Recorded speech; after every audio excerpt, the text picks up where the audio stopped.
Décidément, Émilien est indétrônable dans les 12 coups de midi. Dernièrement, il a même mis à mal les équipes de Jean-Luc Reichmann. Une situation inattendue qui a poussé l'animateur à prendre une grande décision. Voilà maintenant plus d'un an qu'Émilien fait les beaux jours des 12 coups de midi. Le jeune étudiant en histoire cumule plus de 500 participations depuis son premier plateau, le 25 septembre 2023. Forcément, avec une telle longévité, sa cagnotte n'a fait qu'enfler, elle dépasse aujourd'hui les 2 millions d'euros de gains et de cadeaux.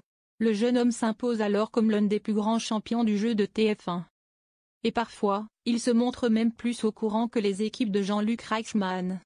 Si est-il ce qui est arrivé jeudi 6 mars dernier? Quel écrivain est bien associé à son pays natal? Face à cette question, plusieurs propositions étaient faites. Parmi elles, l'association Amélie Nothomb et Japon. Il n'en fallait pas plus pour qu'Émilien se questionne.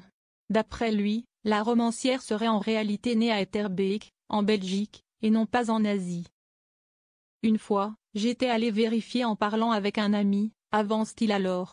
Et de préciser humblement qu'il s'interroge mais n'affirme pas. Je ne sais pas si l'information était bonne sur Wikipédia, et quand Émilien doute, tout le monde doute.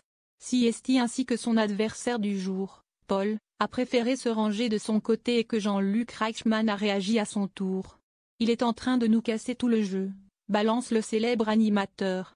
Plus sérieusement, Jean-Luc Reichmann prévient, si Esti ça, je suis obligé d'annuler la question. Et de prendre une décision inédite.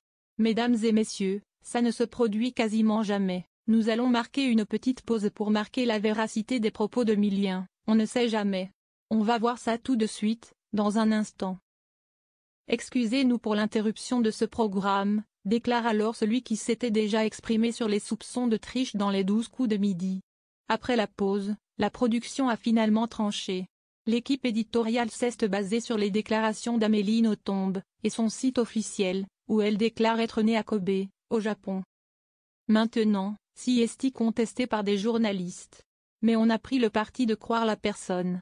Si est quand même sa vie, a déclaré Z. Mais sans pouvoir assurer avec certitude ni l'une ni l'autre des réponses, Jean-Luc Reichmann conclut alors, au nom de TF1 et d'Endemol, je prends la décision d'annuler cette question. Une situation quasiment inédite.